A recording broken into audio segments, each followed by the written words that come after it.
Jadi tadi rapat mengenai update beliau mengenai program cek kesehatan gratis. Diputuskan oleh beliau nanti tanggal 10 Februari ini sudah bisa jalan di puskesmas dan juga klinik-klinik. Nanti beliau sama seperti yang makan bergizi mau lihat itu di salah satu puskesmas.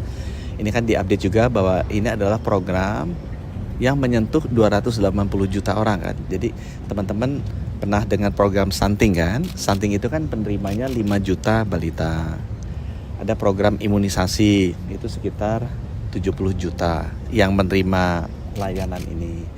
Ada program makan bergizi gratisnya Bapak Presiden, itu kan sekitar 83-85 juta. Yang besar juga program vaksinasi COVID, itu kan 180 juta orang lah yang kita vaksinasi. Nah ini adalah program terbesar, karena 280 juta masyarakat seluruhnya mulai dari balai lahir sampai lansia itu kita layani. Mungkin nggak langsung 280 juta, tahun pertama kalau saya dapat 50 juta, 60 juta aja udah senang gitu ya. Tapi kan kita harapkan ini makin lama makin naik terus.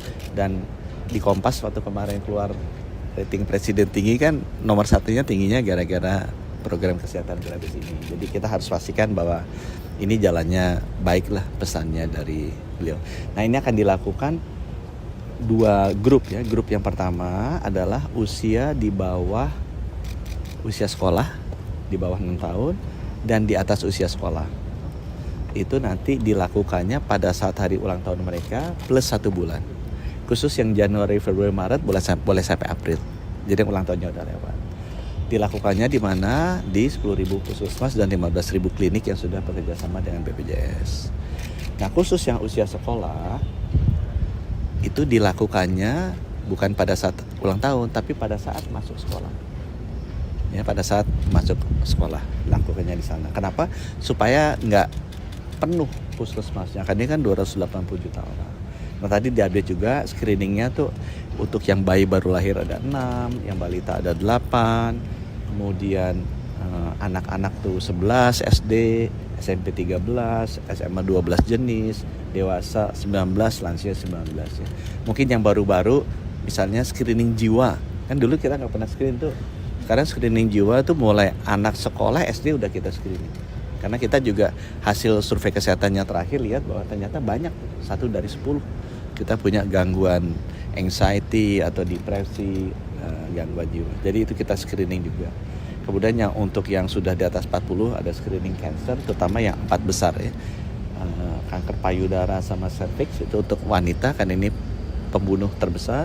Kemudian laki-laki itu paru dan kolorektal ya, kolon. Nah itu kira-kira seperti itu. Kalau untuk anggarannya sendiri 4,7 juta ya Pak pernah disebutin, itu untuk 280 juta itu. Betul. Itu dari Kemenkes semua atau gimana? Ya, ada yang dari Kemenkes, ada yang kemarin ada yang dari Quick Win ditambah sama Pak Prabowo kan. Kemarin kena potong juga ya, tapi saya bilang ya kita lihatlah, toh anggaran itu kan dibikin untuk 200 jutaan kalau nggak salah. Nggak mungkin, saya rasa sih nanti kita lihat aja di bulan Juni ya. Saya nggak yakin juga bahwa 200 jutanya masyarakat akan screening. Mungkin di tahun pertama saya sampai 100 juta aja udah sangat senang sekali ya. Banyak wartawan juga kan belum tentu mau screening karena takut menerima kenyataan sakit yang ketahuan gitu kan. Jadi ya.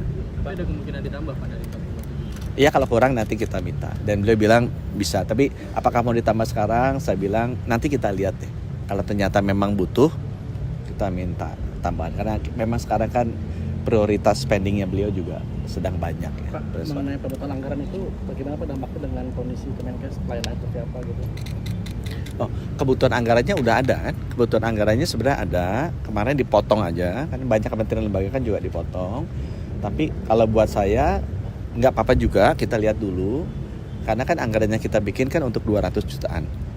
Saya rasa sih tahun ini mungkin bisa 100 juta aja saya udah seneng. Jadi artinya kan sebenarnya 50-70% lah anggaran yang kita butuhkan gitu ya, supaya di awal tahun depan udah ada. Program selain ini apakah ada dampaknya gitu? Oh ada dampaknya, semuanya ada, semua kementerian ada. Menurut saya ya pemotongan anggaran ini bagus juga supaya kita lebih hemat ya.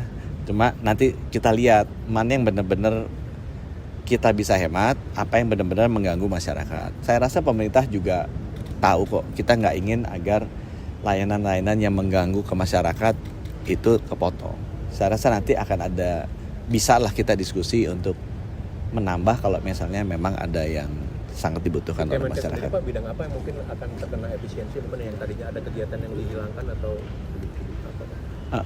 Kita yang jelas yang dipotong adalah semua yang berkaitan dengan meeting-meeting, perjalanan dinas, upacara-upacara, hari-hari perayaan itu semua potong tuh 50%-an. Itu udah kita potong.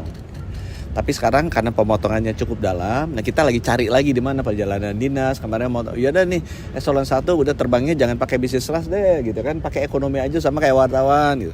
Kalau perlu menterinya juga naiknya Citylink gitu kan, jadi nggak ada bisnis kelasnya. Kalau menterinya di ekonomi kan nggak enak yang di bisnis kelas gitu. Udah kita pakai Citylink aja biar lebih murah. Nah itu nggak apa-apa juga sih. Target pemangkasannya berapa, Pak? Kemenkes ini nanti habis ini saya mesti lari ya ke DPR, mesti untuk bicara mengenai anggaran 19 triliun kita yang diminta potong. Tapi Gitu untuk ya. eselon 1 Dah. ekonomi itu masih wacana, Pak, belum diputusin ya? Oh, di kita sih udah tuh. Kita lihat. Malah kita pikir-pikir mungkin menterinya juga tuh di ini kalau yang terbangnya pendek-pendek itu ngapain juga ya. Tapi kalau terbangnya jauh ya pegel juga sih. Tapi kalau pendek-pendek kan enggak apa-apa juga. Sama Pak, ada wartawan. topeng nggak, Pak, dari Screening bawahnya, kesehatan Pak? mental itu berarti sampai diagnosa, Pak? Screening itu gini ya. Kalau screening kan periksa apakah ada ciri-ciri apa enggak. Sesudah screening baru diagnosa. Diagnosa tuh butuh benar-benar tuh ahlinya. Kemudian nanti diobati kan, kira-kira gitu. Screening, diagnosa, obati. Nah yang dilakukan sekarang itu adalah screening ya, bukan diagnosa. Nah, untuk jadi diagnosa itu kita bilang sebaiknya udah BPJS supaya nanti bisa di cover dengan perawatan BPJS. Yang dilakukan sekarang screening. Sama kayak darah gitu kan, darah di screening. Apa misalnya gula darahnya di atas 200. Nah, itu mesti didiagnosa. Kenapa sih gula darahnya tinggi? Ini kan perlu dokter. Habis itu kan dikasih obat. Nah, itu tahapan berikutnya. Yang kita lakukan ini adalah benar-benar screening di awal. Karena dengan screening ini kita tahu kalau ada potensi tidak sehatnya dan kita bisa tangani lebih cepat dan tangani lebih dini. Itu lebih murah juga. Kalau untuk kesehatan mental berarti screening, satu kali Ah, screening itu bisa question. kelihatan semua ya, Pak? Bisa kelihatan. Oh ini kira-kira wartawan ini stres apa enggak gitu kan, Nanti anxiety apa tanggal 10 enggak nanti ya, gitu. Pak? Tanggal 10 nanti Nanti sama saya Pak kira Prabowo lagi. yang langsung meresmikan. Enggak, ya sama kan. Prinsipnya kan kita enggak mau bikin acara-acara. Jadi enggak dalam bentuk acara ya, kita luncurkan aja. Kita ada koordinasi dengan Pak Mendagri, dengan seluruh gubernur, bupati, wali kota, kepala dinas kesehatan. Jadi kita jalan. Mungkin Pak Prabowo nanti kayak yang sekolah tuh dia nengokin lah. Ya, daerah-daerah Soal Yuk. BPJS yang BPJS mengalami klaim. Nah ini Pak, Ya, dikit Pak. Itu BPJS, saya udah bilang ke Bapak. Kalau hitung-hitungan kami sama Ibu Menkyu, 2025 harusnya aman. Harusnya aman.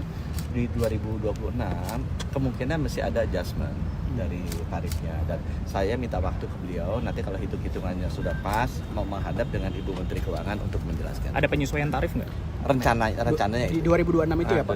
2026. Tapi mesti itu sedang dikerjakan dengan Kementerian Keuangan, BPJS dan Kementerian Perkiraan Kesehatan. naiknya Pak berapa persen? Belum ada angkanya. Makanya Pak, masih ngadep beliau. Tapi udah dikasih waktunya nanti aku sama Bu Ani.